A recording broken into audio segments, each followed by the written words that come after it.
Hola, buenos días. Soy Francisco Piqueras, de Guía Manufacturing, y voy a esperar a que entren los compañeros y, bueno, ya que entre un poco de público para empezar. Buenas. Buenos días. Hola, Massimino. Hola, Rafa. Buenos días. Yo soy Rafael Trautmann, ingeniero industrial de ingeniería, especialista en impresión 3D y I+D.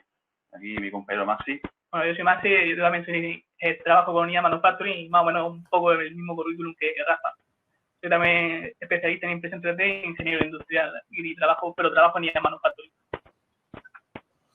Vale, bueno, pues como ya nos hemos presentado, aquí estamos Massimino y Francisco, que somos de la empresa IA Manufacturing, y Rafael, que es de ingeniería, aunque en realidad somos compañeros porque ambas, o sea, IA Manufacturing pertenece al grupo de ingeniería, por lo tanto no hay mucha diferencia.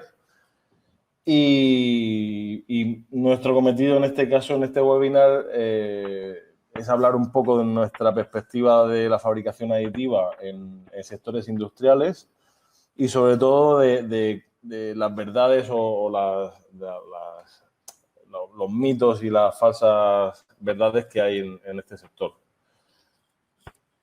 Por suerte, al tener un público mayoritariamente de ramas de ingeniería, seguramente hay una parte importante que ya conocen, pero vamos a dedicarlo a un público más genérico, un público empresarial o industrial que no conozca tanto el sector y así que sea un poco asequible para todos.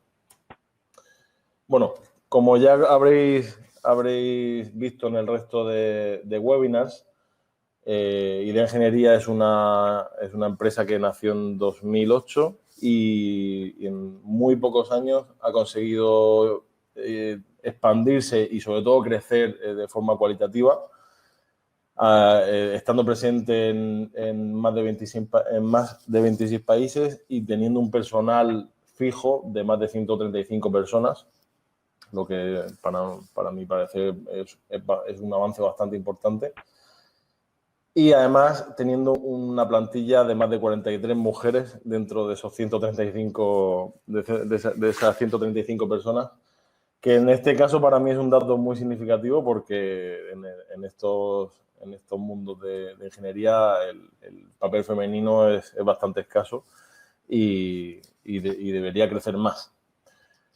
En estos años en los que he estado trabajando sobre todo en sectores industriales y de oil and gas bueno, ahora veremos los sectores, hemos trabajado para los principales empresas ya sea de industria un momento, perdón, que ha sonado el timbre. Ya sea de entornos industriales o manufactureros o tecnológicos. Y bueno, aquí podéis ver los más representativos o algunos de los más representativos porque sé que hay muchos más. Y si alguien tiene curiosidad de verlo, en la página web seguro que lo puede encontrar. Estos son los sectores en los que actualmente estamos trabajando. O sea, no son los únicos sectores en los que se trabaja, digamos que son las principales familias dentro de cada uno y en cada uno y con cada cliente y con cada sector la forma de trabajar es totalmente distinta. Pero bueno, este es un pequeño resumen de esas familias principales. Y bueno, empezamos el webinar, si os parece bien. Como os decía, en este caso le hemos puesto un título un poco abierto en cuanto a revolución o evolución, proviniendo de lo que todo el mundo conoce como impresión 3D. Es algo que empezó a nacer a nivel popular alrededor de finales de 2010 y comenzó como una explosión tecnológica que en parte propiciada por los medios de comunicación y en gran parte propiciada por el movimiento maker, que consistía y consiste en fabricarse una impresora en casa. Y eso conllevó a una explosión tecnológica, como he dicho antes, que en muchos casos fue muy positiva y permitió que el sector se desarrollase mucho más rápido de lo que ya se venía desarrollando, pero en otros casos fue negativa y sentó unos precedentes con los cuales tenemos que luchar cada día y por lo tanto y por eso siempre nos gusta incidir en esos precedentes. Como os decía antes, lo que estáis viendo ahora mismo sería la curva tecnológica o la curva de crecimiento tecnológico con el hype que más o menos todas las tecnologías emergentes están siguiendo. Y como no iba a ser menos, la impresión 3D siguió esa misma curva. Y a mí siempre me gusta compararla con el efecto Dunning-Kruger, que se le llama, en español, mucha gente le llama la curva de la confianza o de la ignorancia, en algún caso. Y viene a decir un poco que en un principio la confianza que se tiene con respecto a una tecnología y las expectativas que se tienen sobre esa tecnología vienen dadas por el desconocimiento sobre esa tecnología. O sea, se crea un hype y la gente empieza a hablar mucho sobre esa tecnología y como sobre todo los medios de comunicación necesitan crear noticias todos los días y sobre todo noticias muy impactantes, no les vale cualquier noticia, se va incrementando, se va inflando mucho la información para que ese hype se mantenga todo el tiempo posible. En esto también contribuyen mucho los fabricantes o en este caso los que están en cabeza de esa burbuja tecnológica, sea del índole que sea. Y como podéis ver en ambas gráficas, a la derecha tenéis la gráfica que interpretó Dunning-Kruger. Lo que viene a decir la gráfica es que el crecimiento inicial es muy rápido y alcanza una cima muy alta de crecimiento en muy poco tiempo, pero esa cima se le llama monte de la ignorancia porque esa cima se debe a que no hay suficientemente información o la gente no conoce o uno como individuo no conoce suficientemente una tecnología, por lo tanto sus expectativas con respecto a esa tecnología son muy altas. Se generaliza en el momento en que vemos que alguien ha fabricado un hueso en 3D, ya pensamos que dentro de 3 a 5 años vamos a estar fabricando huesos en 3D y que por lo tanto todos los hospitales van a tener impresoras 3D y así va creciendo la burbuja. Nosotros sufrimos esa burbuja a mediados de 2013. Yo personalmente empecé unos cuantos años antes y vi cómo esa burbuja crecía. En ese momento, pues, era más o menos buena para los que trabajábamos en el sector porque nos daba mucho trabajo, pero también creábamos unos mitos que provocaba inversiones desafortunadas por parte de muchos inversores. Entonces, como podéis ver en la curva de la izquierda, en lo alto de la cúspide tenemos la actividad que se va a adoptar y conforme va bajando esa curva empieza la prensa negativa y empiezan a caer las inversiones y empieza a venir la realidad sobre un sector, digamos.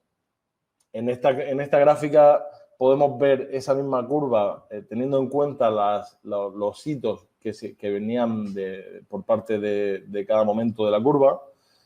Y como podéis ver, arriba del todo tenemos el uso de la impresión 3D como un electrodoméstico o como elemento de uso doméstico, que venía a ser lo que nos vendían desde muchos flancos y que al final no llegó a desarrollarse como tal, por lo menos no en la gran mayoría de hogares.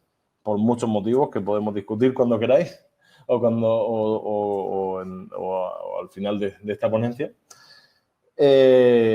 Y sobre todo empezaba a implantarse la parte real de esta tecnología, que al final viene a ser como un sector, como el sector del mecanizado o del control numérico, en el cual al final quien usa esto es la industria.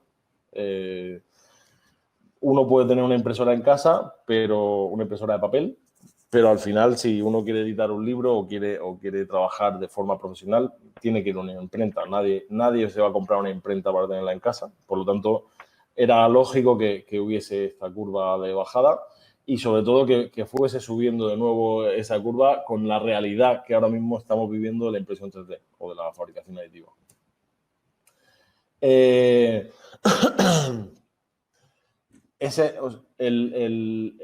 El porcentaje o la cifra de fabricación de partes o de piezas industriales en un momento en un primer momento era muy bajo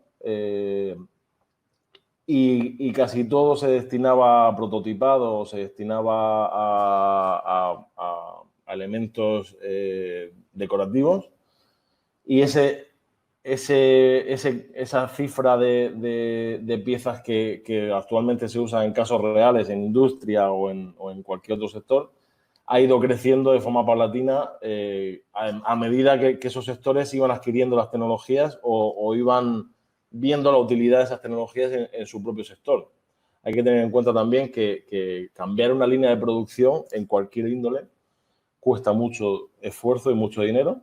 Entonces, el hecho de que ahora mismo, por ejemplo, la industria de automoción, que es la más representativa, o la aeroespacial, estén usando impresión 3D, significa que nosotros o que hubo gente que hizo un trabajo hace 10 años para que ese personal de producción o de planificación de producción pudiese empezar a cambiar sus líneas o a planificar el cambio de líneas. Y ahora es donde estamos viendo cómo funciona de verdad, realmente.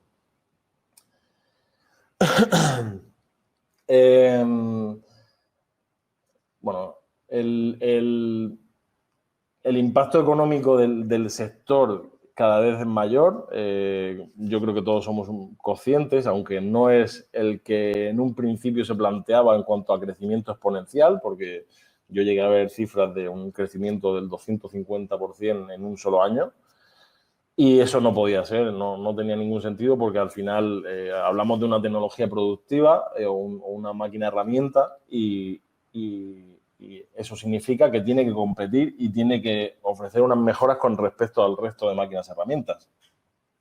No vale solo con que nos digan que es muy versátil y que es genial. Y al final esto se demuestra con números y en el momento en que nos viene un cliente y nos dice quiero producir tal elemento, pues tenemos que valorar si la fabricación aditiva es la tecnología ideal o si ese cliente lo tenemos que derivar a inyección de plástico, fundición, mecanizado o cualquier otro método de producción.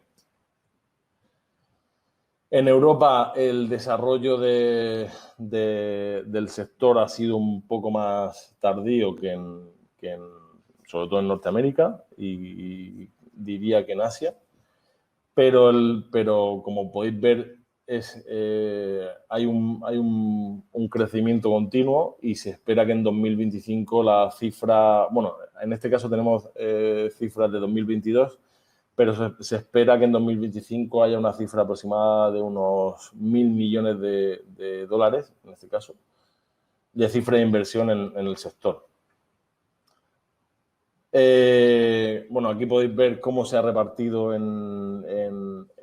geográficamente esa inversión, como es algo que empezó en Estados Unidos y que ya se estaba desarrollando en Estados Unidos cuando aquí empezó el hype tecnológico.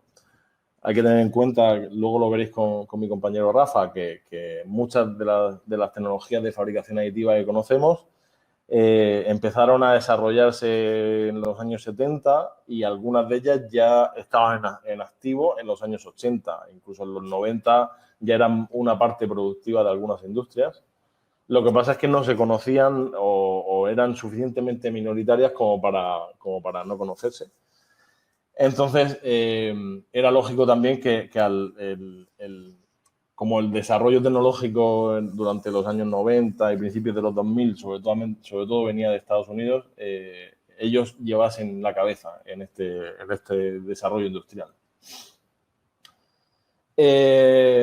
Como decía antes, al final este es un método de fabricación que tiene muchísimas ventajas, luego las veréis con mi compañero Rafa.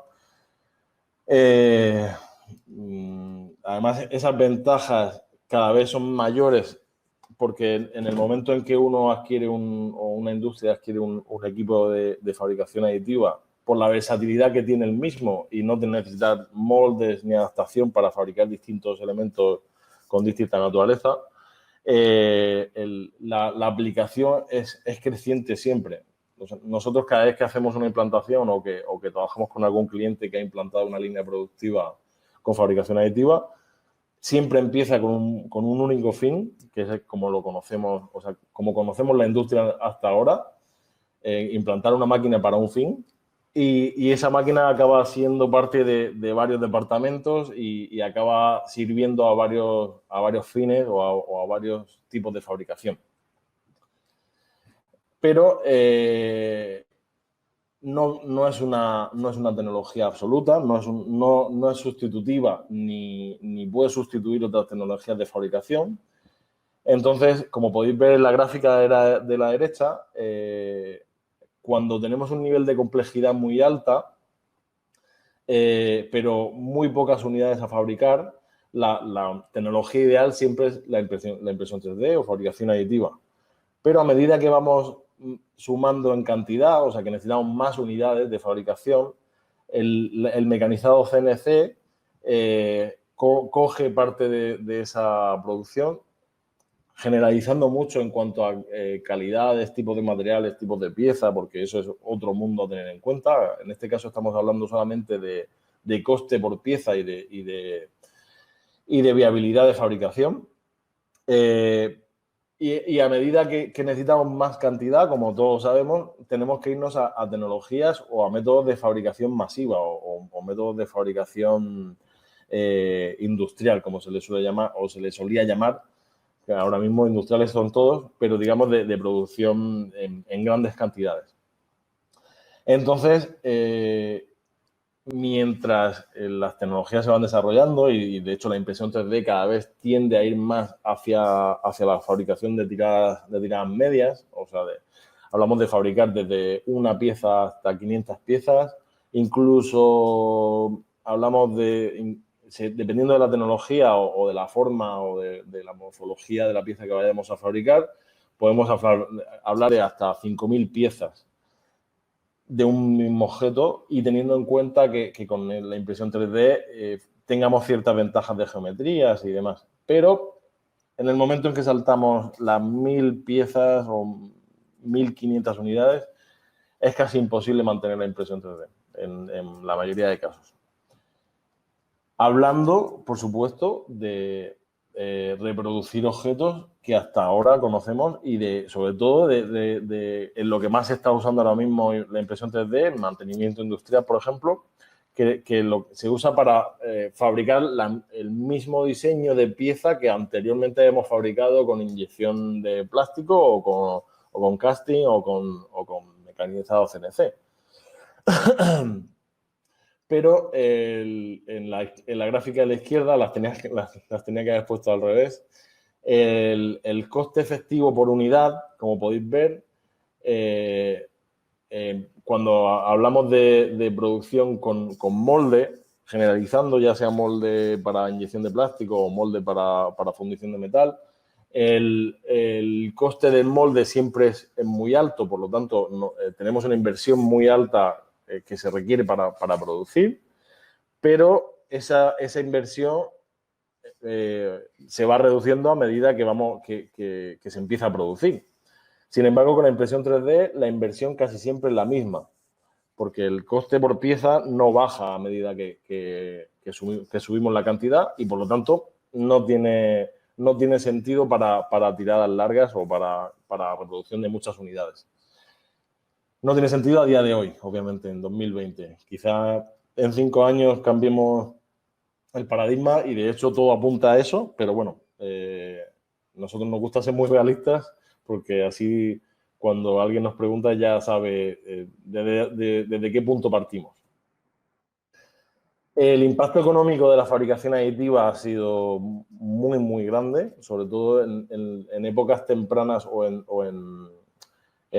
los inicios de un producto o de un nuevo negocio, porque permite fabricar y testear un producto de forma muy fácil, sin necesidad de hacer grandes inversiones o tener que enviar los diseños a otro país ni nada de eso. Hoy en día ya existe producción local en casi cualquier parte del mundo. Obviamente, si nos vamos a un país con menos capacidad económica, está un poco más limitado, sobre todo en cuanto a tecnologías. Pero nosotros trabajamos mucho en Sudamérica, por ejemplo, y en todos los países que hemos trabajado existen centros de fabricación industrial con impresión 3D. Y existe la posibilidad.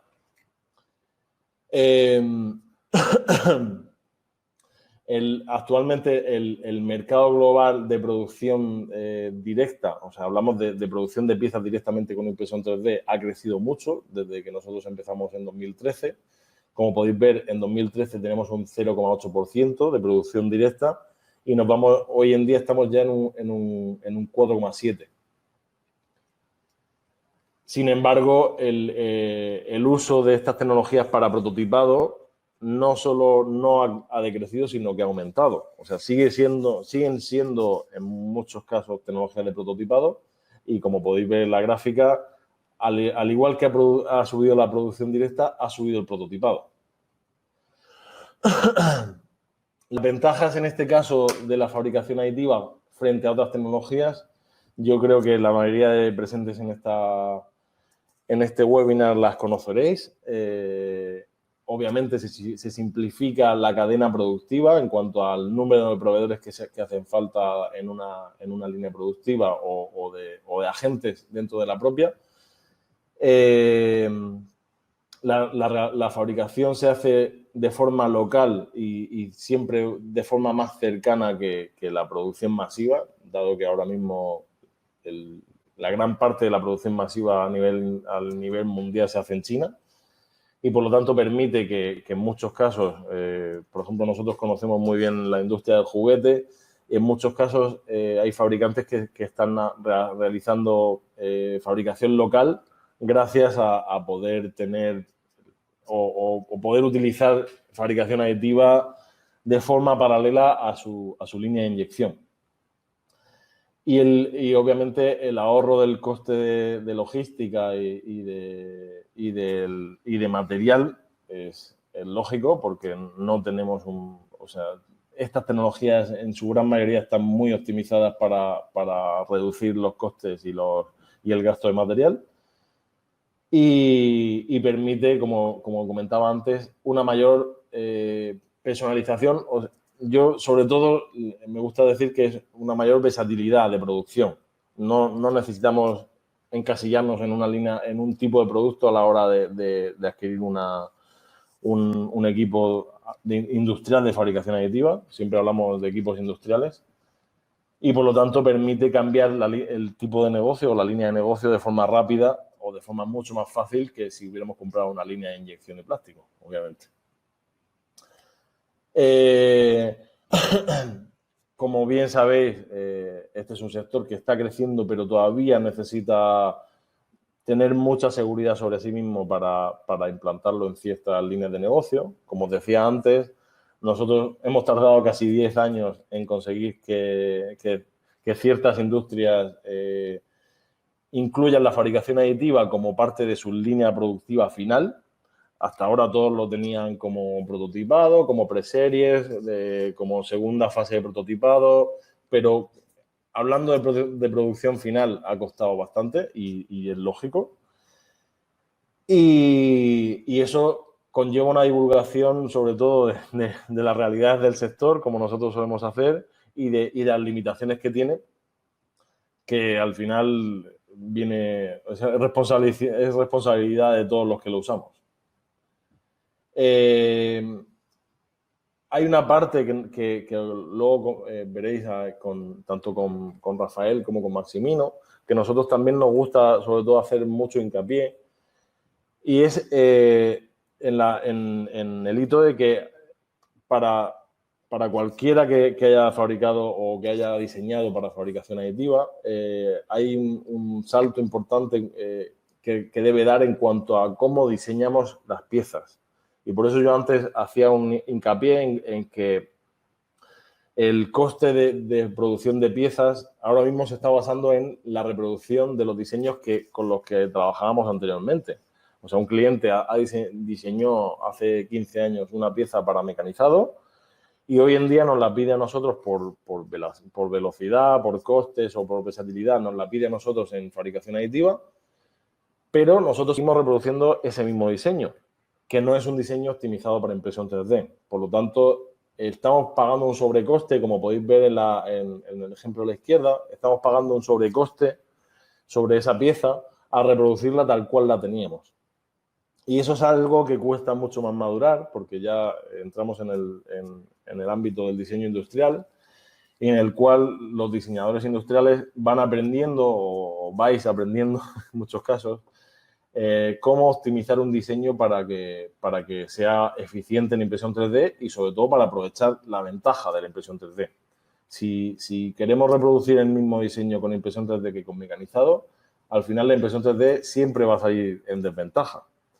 Por lo tanto, estas tecnologías y este sector de verdad tendrá peso e importancia en el momento en que los diseñadores industriales y sobre todo las escuelas de ingeniería, o sea, las universidades de ingeniería enseñen a sus alumnos a cómo diseñar para fabricación aditiva, al igual que les enseñan a diseñar para mecanizado o para cualquier otro método de producción. Y por último, en mi sección tenemos las fases en las cuales se puede usar o nosotros recomendamos usar la fabricación aditiva a nivel profesional y en las cuales no. Lo veréis también un poco más adelante con mis compañeros, sobre todo en los casos de ejemplo veréis el tipo de piezas que se suelen fabricar y el tipo de piezas que no, pero nos solemos encontrar muchísimas veces, casi todos los días, con clientes que al ver las posibilidades que tiene la impresión 3D, nos vienen directamente queriendo producir un objeto para venderlo en el mercado, ¿vale? Ellos vienen con su diseño en 3D y dicen, pues tengo este objeto X que quiero fabricarlo y producirlo para empezar a hacer un testeo en el mercado ya. Eso en algunos casos es posible y de hecho muchos de nuestros clientes han conseguido ventaja en el mercado por ello, porque puedes producir un elemento en muy pocos días y ponerlo a la venta.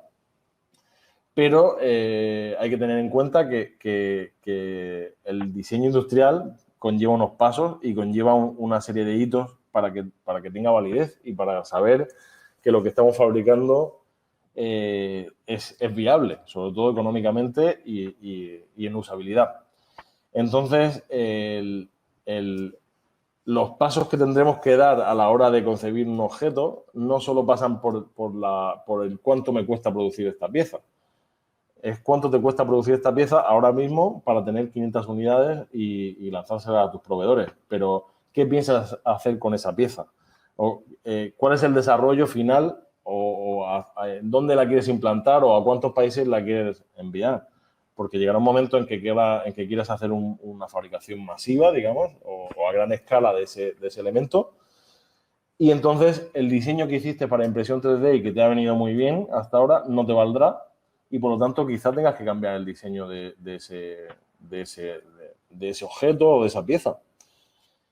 Y quizá el cambiar ese diseño repercuta en tu mercado, en el mercado que ya habías creado.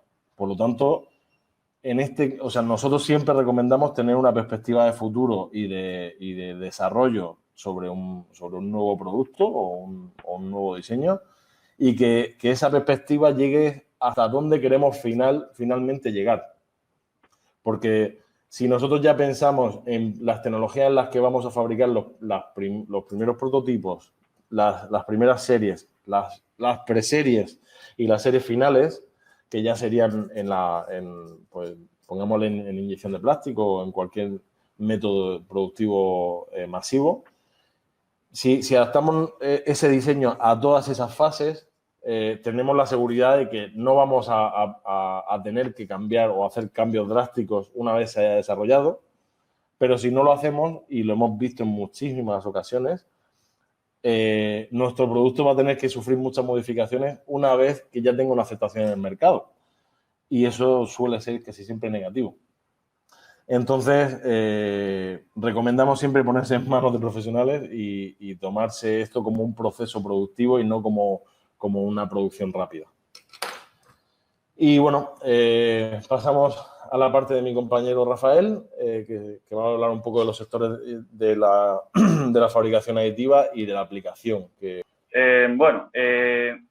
Para empezar tenemos aeroespacial y defensa. ¿Qué significa eso? Como ha dicho Fran antes, yo la impresión 3D no la voy a usar para una gran cantidad de piezas, pero sí para prototipos. Y bueno, en la aeroespacial y defensa es una industria donde el prototipado es muy importante, porque es muy innovadora, ¿no? Yo, por ejemplo, si tengo una pieza para una bisagra de un flap o cualquier pieza, para probar dicha pieza, lo que me conviene hacerla, en vez de fabricarla por tirada, es usar la impresión 3D, ¿no? ¿Qué puedo hacer en este caso? Puedo usar ensayos topológicos para reducir las dimensiones de la pieza. Si una pieza, por ejemplo, me pesa 1 kilo, puedo diseñarla para que requiera, para que soporte solo los esfuerzos necesarios. En este caso quito material y a lo mejor me pesa la pieza 500 gramos solamente. Y bueno, la verdad es que en aeroespacial eso es un factor importante. La uso también en ingeniería. Si, por ejemplo, quiero construir una válvula o cualquier prototipado, la impresión 3D es la tecnología que sin duda me va a solucionar el prototipado.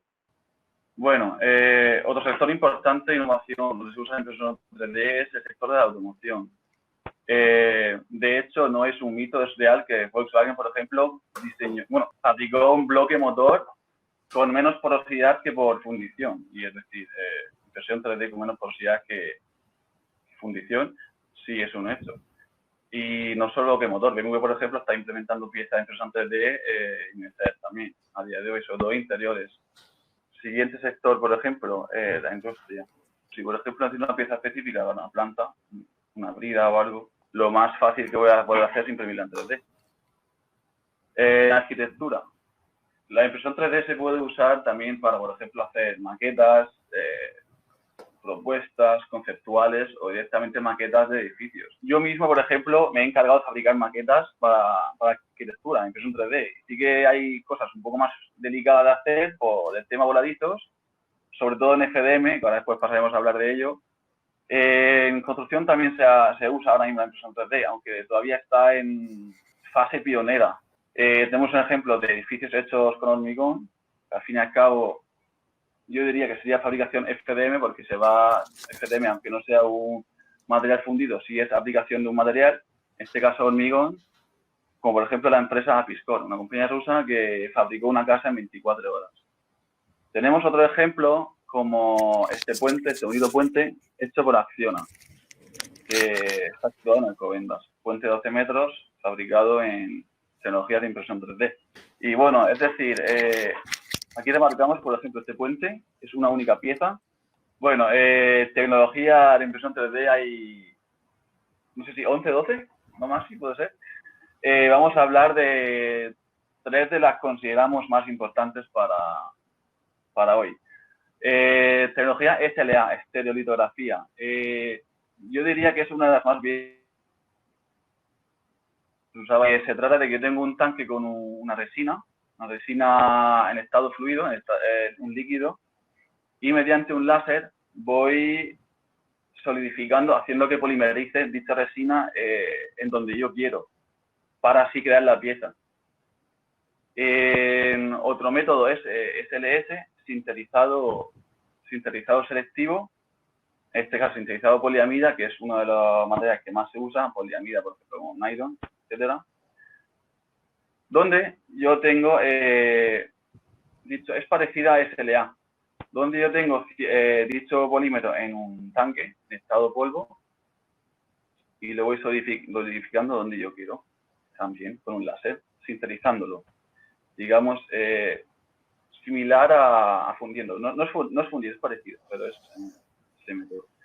Bueno, la tecnología que más se usa hoy en día, bueno, más se usa, ¿no? Que más se usa a nivel casero, maker, fuera de ingeniería, aparte de la ingeniería, obviamente, es FDM, deposición de hilo. Yo tengo un filamento que lo que hago es fundirlo, deposito un hilo al lado de otro, voy haciendo capas tengo la pieza sólida. Digamos que es la más económica en cuanto a equipo. Aunque también tengo problemas con esta tecnología con voladizos. Si quiero hacer una pieza en voladizo, donde no tengo material debajo, se va a hacer soportes. Problema que no tengo es en SLS, donde tengo el mismo material que no ha sido polimerizado o sintetizado, ¿no? Entonces, bueno. No, se necesitan soportes en todas. Los que nos dedicamos a la impresión 3D, como mi compañero Frank, que se está viendo porque conocemos dicho problema, pues bueno, sabemos de lo que hace. Sí. También los oyentes que habrán tenido experiencia en impresión 3D sabrán los problemas de los soportes, que siempre dejan imperfecciones, al quitarlos y bueno, es una desventaja, obviamente. Vale, cambia mi puesta de diapositiva, que estoy aquí dándole al botón y no me cambia. Ya está. Bueno, otras tecnologías que directamente es inyección de fotopolímero es Polyjet Photopolímero, que es similar a la tinta tradicional. En la tinta tradicional yo inyecto realmente una tinta sobre el papel, ¿no? Diferentes RGB, diferentes colores y, bueno, creo mi foto o lo que quiero imprimir. Aquí, al fin y al cabo, hago algo similar, pero en diferentes capas, ¿no? Y, bueno, luego está sintetizado selectivo por láser para metales. Es parecido a SLS, solo que en este caso creo piezas metálicas. Según polvo, por ejemplo, alumínico o hierro, acero, cualquier inconel o cualquier metal, tengo el polvo, lo sintetizo donde yo quiero, forma selectiva con el láser, y así voy haciendo capa con capa, y tengo mi pieza, un rodete, mi pieza, cualquier pieza. Cámbiame, por favor. Yep. Bueno, aquí tenemos un breve resumen de las tecnologías que hay ahora mismo. SLA, estereolitografía, la que describí antes. ¿Perdón? Bueno, sí, y fabricantes debajo, fabricantes que consideramos importantes. SLA, como mencionaba antes, DLP, CDLP, FDM, que es material extruido, como ya he dicho, extruye un material haciendo las capas. Y bueno, MJ, NPJ, DOD, BJ, por favor, si me cambias la diapositiva. Sí, ya. Ahí también podemos ver SLS y SLM. TMLS y SLM son parecidas. La diferencia es que una sintetiza el metal, como he descrito antes, y la otra lo funde. Viene de melting. Y el otro es sintetizing. Y bueno, tecnologías hay varias que todavía están en desarrollo, no se usan en nuestro caso y bueno, podemos explayarnos de forma infinita, pero bueno, que quede constante que las más importantes son SLA, SLS y FDM. Y para metal, DMLS y SLM, que es la diferencia entre sintetizado y fundición, de melting o sintetizing. Si me cambias, por favor. Ya. Deposición de hilo, de filamento, F. Bueno, vamos a describir por las ventajas e inconvenientes.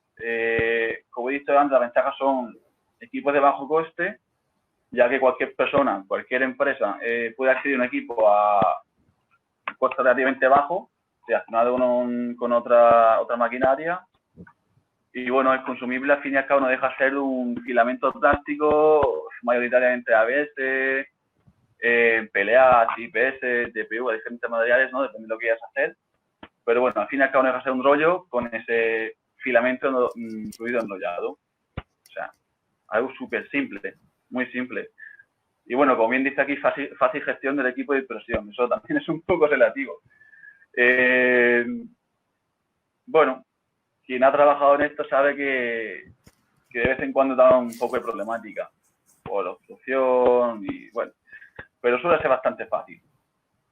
Inconvenientes, no deja de ser una impresión 3D, una fabricación aditiva, una impresión 3D, que es lento porque, claro, yo al hacer capa por capa, línea por línea, pues cuando aumente la velocidad pierdo resolución y a la inversa. Entonces no deja de ser un proceso muy lento.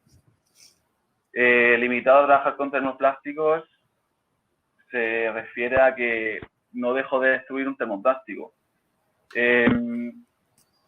Mucha gente ahora anuncia que imprime madera, que imprime carbono y diferentes materiales. No deja de ser un termoplástico que tiene intersticios o partículas de madera, en caso de madera, de carbono en caso de carbono. O sea, yo no puedo imprimir madera como tal. Mucha gente me pregunta directamente, me gustaría imprimir esta pieza de madera. No la puedo imprimir madera, puedo imprimir un polímero que obviamente tenga partículas de madera. Y bueno, el último punto de estos inconvenientes, y creo que es a nivel personal, es el más importante, la necesidad de generar soportes. Si es como dije antes, y ha comentado también mi compañero Fran, si hace una pieza en voladizo, tengo que generar soportes. Yo no puedo imprimir con la boquilla en el aire, porque se me va a caer el filamento, ¿no? Entonces siempre tengo que estar atento a dónde hago soportes, qué resolución de soportes, para poder quitarlos y que dejen la menor cantidad de perfectos. Y bueno, vamos a pasar a DMLS, sintetizado selectivo para metales. Ventajas, un componente denso. Puedo hacer una pieza relativamente maciza, como la que se ve en la foto. Parece ser un rodete de una turbina, podría ser un turbo compresor, una turbobomba. Y bueno, al final esa pieza no deja de ser una pieza maciza de aluminio o del metal que la haga. Soporte no hace falta que haga, porque como dije antes, como tengo el propio material sin sintetizar, pues me hace soporte. Procesado, dichas piezas fabricadas puedo mecanizarlas en un torno, en un CNC. Otra desventaja es el acabado rugoso. Pero bueno, eso con el procesado no es ningún problema. Cambie, por favor, la diapositiva. Ya.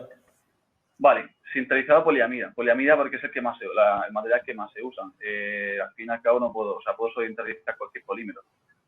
No necesita soporte, por las mismas ventajas que comenté antes con SLM. Y bueno, las características mecánicas son parecidas a como se hubiese inyectado la pieza.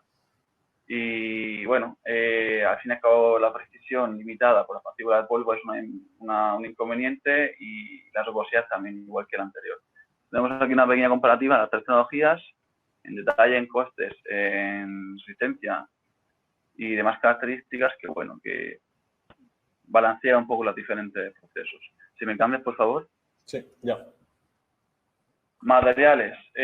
Materiales principalmente rígidos para FM. Usamos ABS, PLA, IC con poliéster, HIPS, policarbonato, que ahora está en auge, antes estaba más en desuso, fibra de carbono, que como dije antes son intersticios, y nylon. Nylon es el famoso fabricante Taulman, que la verdad es que su resistencia es excelente.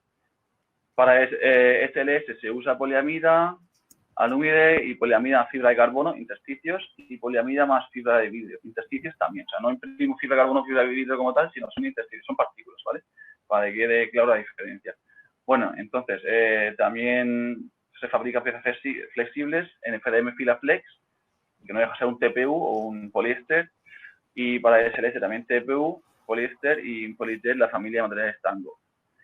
Cerámicos y madera, en FDM, comentado antes, son polímeros con intersticios de madera o cerámico. Aunque cerámico también lo puedo imprimir con otro tipo de boquilla, que ya no es fundición, sino directamente como el hormigón. Ceras y resinas, FDM, Moldai, y en SLS resinas o resinas para casteado. Cámbiame, por favor. Ya. Metales, para FDM puedo imprimir con bronce, cobre, latón, acero, metales magnéticos y metales conductivos. El famoso filamento conductivo, que no lo hemos probado todavía aquí nosotros, pero bueno. En DMLS, pues como dije antes, como al final se funde el metal, se puede usar aceros no sedables, aceros normales, aleaciones, infinidad de materiales. Inconel, aluminio, titanio, casi cualquier metal al final. Cámbiame, por favor, de diapositiva, compañero. Ya. Bueno, acabados. Los acabados básicos son directamente la pieza como sale a la máquina, podemos arenar, podemos darle un acabado exterior, un acabado exterior e interior. Las piezas se pueden pintar con pintura industrial, imprimándolas y dándoles un acabado exterior, por ejemplo, como resina, epoxi, etcétera. Cámbiame, por favor. Ya. Acabados especiales, podemos dar acabados metalizados, soft touch, texturizados con otros materiales o infiltrados para estanqueidad.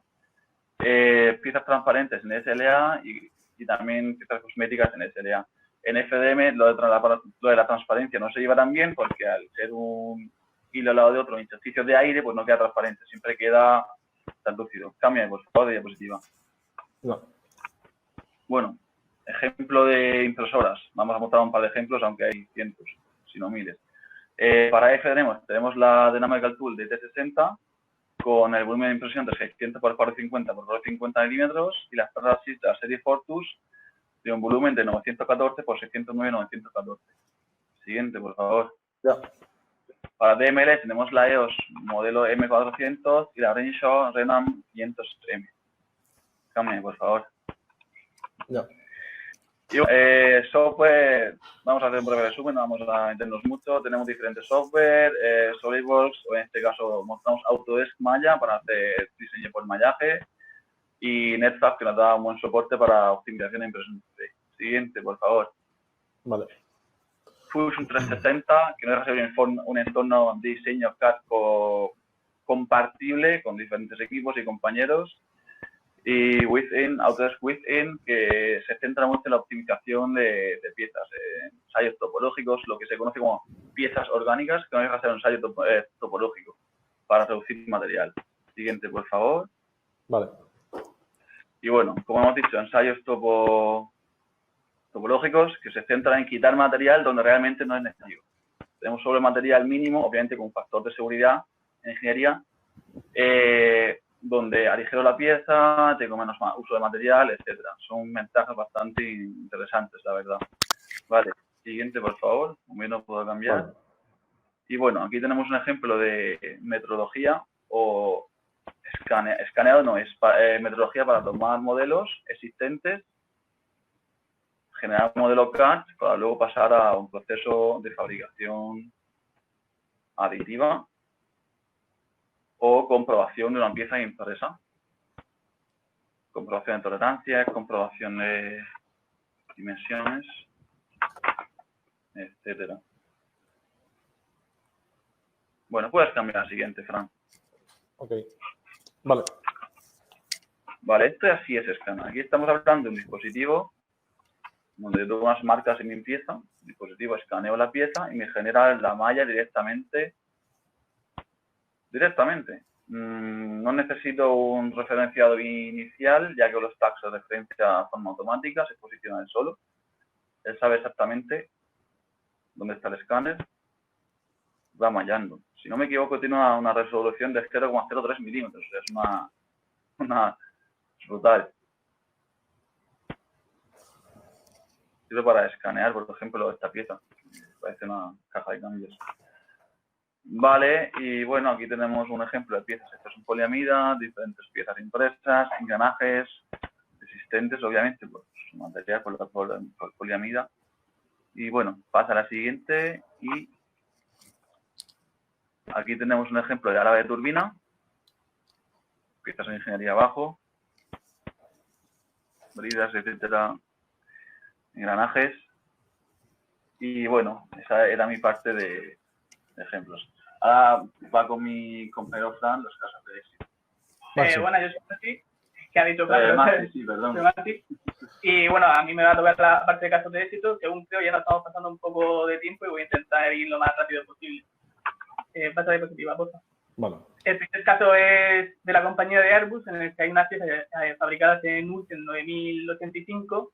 Este material está impreso con una impresora de Stratasys y tiene que ser fabricado con una impresora de altas características.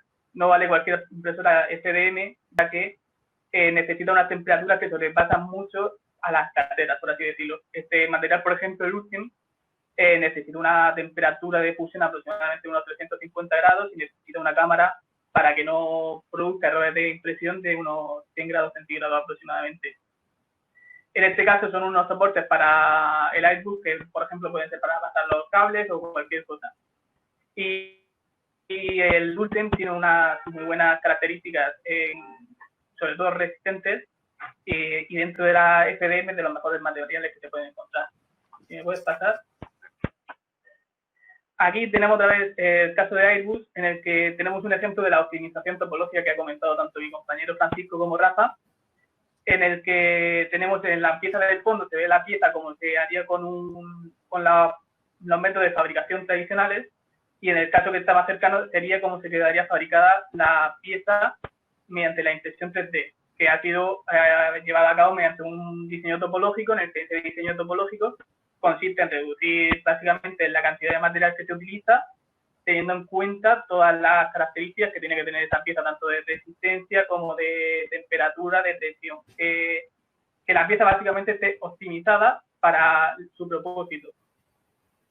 Por eso, bueno, y de esta manera se crean unas geometrías orgánicas, que también ha comentado antes mi compañero Rafa, y estas geometrías orgánicas antes no se podían hacer con los métodos tradicionales, o hacía que se encareciese mucho el coste de fabricación y no mereciese la pena en proporción costes de fabricación y costes de material, no mereciese la pena fabricar estas piezas. Por lo tanto, ahora con la fabricación aditiva, que nos permite hacer unas piezas más orgánicas, pues podemos llegar a fabricar estas piezas que están optimizadas para su propósito. En este caso está impresa mediante tecnología DMLS o SLM, y está impresa en titanio o níquel. ¿Me puedes pasar? Ahora tenemos limpiadores de parabrisas. En este caso se han impreso unos prototipos en los que, pues bueno, estas piezas van a tener mucho desgaste y tienen que tener unas tolerancias muy fijas, y mediante FDM con una impresora, creo que en este caso estaba hecho con una impresora semiprofesional, se imprimen piezas y se prueba si cumple las características físicas y posicionales para que encaje todo bien y cumpla además su funcionalidad. En caso de que no, pues se modifica el diseño y en apenas unas pocas horas pues se puede reimprimir la pieza y aceleramos mucho el proceso de prototipado y de fabricación final de la pieza. ¿Me puedes pasar? En este caso estamos con la empresa de Navente y ya hemos pasado al sector naval, y aquí nos encontramos, por ejemplo, unas rejillas que están impresas, unas rejillas de ventilación que están impresas mediante tecnología de FDM con una impresora de la empresa CNC Bárcenas, que creo que tiene unas dimensiones de varios metros de impresión. Y bueno, como se puede ver en el vídeo, necesita cierto preprocesado antes de imprimir la pieza para que la pieza no se levante, ya que es una impresora de FM, no es del todo profesional del estilo Stratosphere o de System, pero sí tiene unas buenas características. El problema es que no puede mantener toda la superficie calefactada al ser una zona muy grande, y puede hacer que tenga problemas de impresión. Por ello, han tenido que preprocesar, por así decirlo, la pieza antes de ponerse a fabricar, y ya, bueno, ya se ve cómo se imprime la pieza ahí en el vídeo. Después ya tiene parte post-procesado en el que le quitan los soportes y le hacen por así decirlo, un lavado de cara en el que mejora la calidad, y con eso ya estaríamos la pieza hecha. Y esa pieza, por a lo mejor, pues, en vez de necesitar meses de fabricación o días, pues en unos cuantas horas o en 1 o 2 días como mucho ya estaría fabricada. Ya teníamos un prototipo o la pieza final hecha. ¿Sí me puedes pasar? Ahora nos encontramos con en el sector industrial en el que se fabricarán, en este caso se fabrican mediante tecnología de MLS en acero inoxidable, unos impulsores de drenaje de agua marina. Aquí simplemente hay que tener en cuenta que estas piezas, mediante esta tecnología, requieren de ciertos soportes, y no solo hay que diseñar, o sea, no solo hay que diseñar la pieza para que cumpla su función, sino que hay que diseñar la pieza para que se puedan retirar también esos soportes, porque si no se pueden retirar esos soportes, luego van a quedar ahí. Y además, en este tipo de tecnología, en DMLS, los soportes son piezas metálicas. Entonces, requieren un mecanizado, además de la propia, o sea, de la limpieza de los soportes. ¿Me puede pasar? Bueno, ahora estamos en el caso de MAO de San Miguel. En este caso se fabrican piezas que sufren mucho de desgaste o que tienen que ser repuestas muy periódicamente, y de esta manera pues se elimina el stock dentro de las empresas. Por lo tanto, si a mí se me rompe una pieza o yo preveo que se me va a romper una pieza dentro de 1 o 2 días, pues yo fabrico la pieza antes de ese tiempo y ya tengo la pieza, no tengo la necesidad de tener un estocaje de esas piezas, a lo mejor tener 100 unidades en mi almacén que me ocupan un espacio. Yo me las voy necesitando, las voy fabricando. En este caso, por ejemplo, está impresa con una Ultimaker, que es una impresora pues semi-profesional, que puede costar en torno a 5.000 euros, no cuesta mucho más y ahorra mucho los costes. Si puedes pasar, ¿no? En este caso, nos encontramos con una pieza que se coloca dentro de una bomba, es una junta para bombas, y está impresa mediante tecnología SLS en poliamida 12. En este caso, para la fabricación de esta pieza se ha utilizado ingeniería inversa, mediante programas como ha comentado mi compañero Rafa, como Fusion 360 o SolidWorks, se puede fabricar la pieza diseñándola, o directamente con un escáner 3D, pues se escanea la pieza real que estaba fabricada inicialmente en un material metálico mediante la tecnología tradicional, y aquí lo hemos conseguido hacer mediante poliamida 12, reduciendo muchísimo los tiempos de fabricación de este tipo de piezas. Si me puedes pasar. En este caso, no solo hay una pieza impresa en 3D, sino que tenemos 2 piezas impresas. Por un lado tenemos la pieza metálica, que es la que se ve arriba a la izquierda, que está impresa en acero inoxidable, y sirve para sujetar las otras 2 piezas que se encuentran en la fotografía de la derecha, que están fabricadas mediante poliamida 2. Con estas piezas, uno de los problemas que tenía el cliente es que tenía que pasar un producto a través de una serie de tubos, y mediante las tecnologías tradicionales la caída de ese producto no se hacía simultáneamente, sino que a lo mejor había la caída por uno de los tubos caía unos milésimas de segundo después. Y eso en una fabricación en serie pues puede llevar a cabo problemas. Con la tecnología, con la impresión 3D, que conseguimos que todos los tubos tengan la misma geometría y por lo tanto la caída sea en todos los casos igual. Aquí además podemos ver que además de la pieza impresa, se han embutido unas tuercas para hacer una pieza sobre la pieza de poliamida. Si me puede pasar, Fran.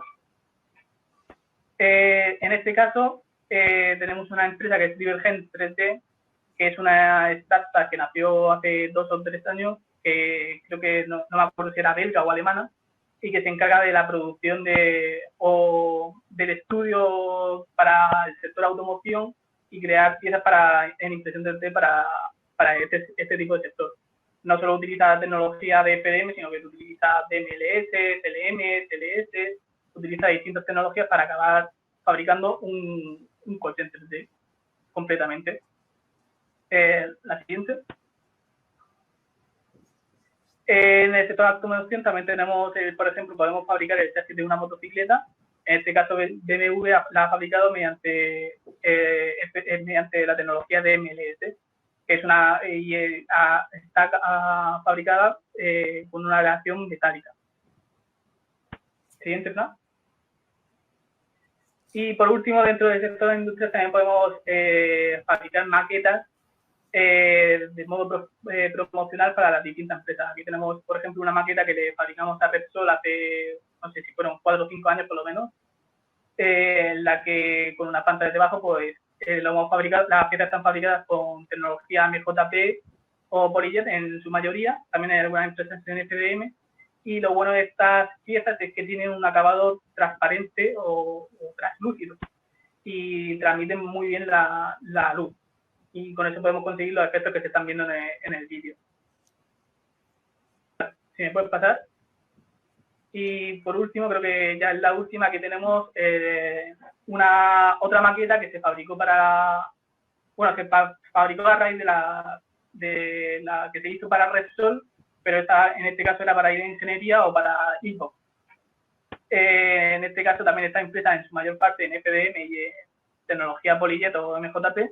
Y aquí vemos un poco cómo es el proceso de fabricación. Primero sacamos las piezas de la máquina, que está completa con soportes, luego la metemos en ese primer compartimento en el que se quitan los soportes, que son de cera, y y con calor y vapor de agua desaparece y después se hace un limpiado o un curado metiéndolas en aceite. Y bueno, ya luego tenemos el proceso de ensamblaje para llegar a obtener una maqueta profesional hecha mediante este tipo de tecnología. De hecho, el que sale en el vídeo soy yo.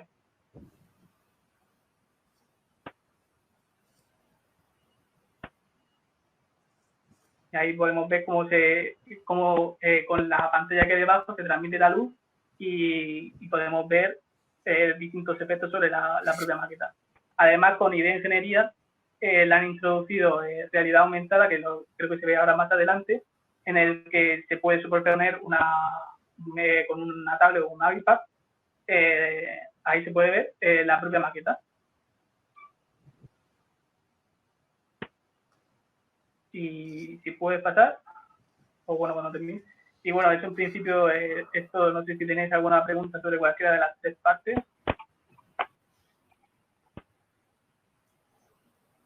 Ahí está. Bueno, mientras surgen las preguntas, tenemos que comentar que estamos organizando un máster junto a la Universidad Católica de Murcia y viene a desarrollar todo lo que estamos hablando actualmente en los webinars, pero obviamente con contenido y bien organizado. Y os animamos a que os paséis y echéis un vistazo. Si tenéis cualquier duda, podéis hablarnos directamente a nosotros, ya sea por aquí o por LinkedIn o cualquier otro medio, y resolveremos todas las dudas que tengáis. Y mañana, o sea, el próximo viernes 29, tendremos el próximo webinar que viene a darlo otra vez nuestro compañero Pedro Trenza. Y de hecho, en su anterior webinar ya lo comentaba, que en este caso sí va a profundizar un poco más o de manera más contundente en el uso de drones para entornos industriales.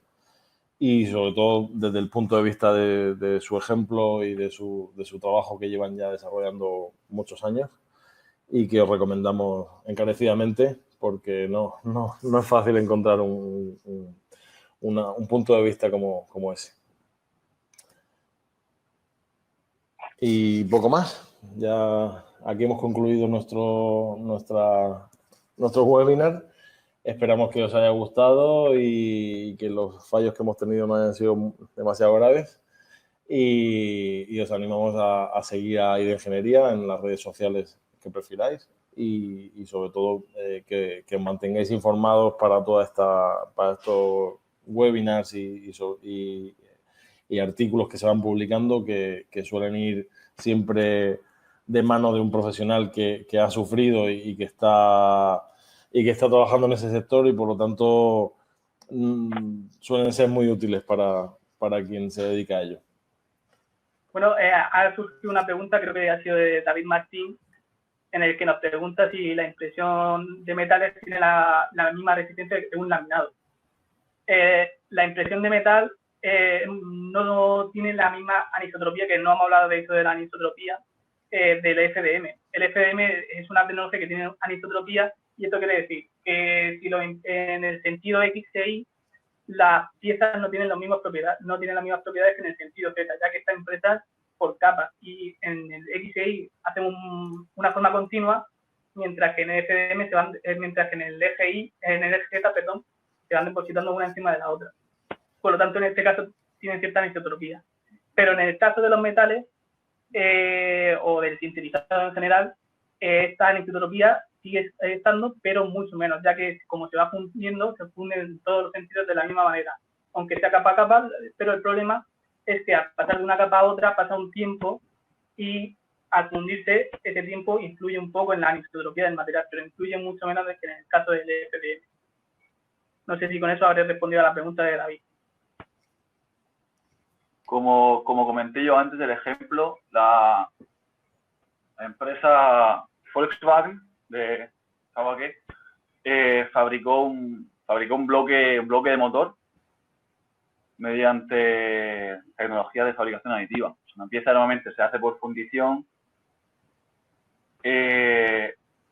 la imprimieron en 3D y funcionó. O sea, como comenté antes, la rugosidad superficial era menor a la fundición. Obviamente con su post-procesado, pero como buen ejemplo, o muy buen ejemplo de la resistencia que ofrece la impresión 3D mediante tecnología de impresión en metal.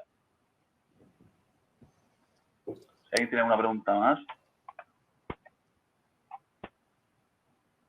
En principio parece que no. Si quieres, terminamos ya la presentación, Fran. Igualmente, está nuestro contacto disponible para todos. Cuanto a nuestra empresa, sobre la tecnología, cualquier índole, ya sabéis que estamos a vuestra total disposición.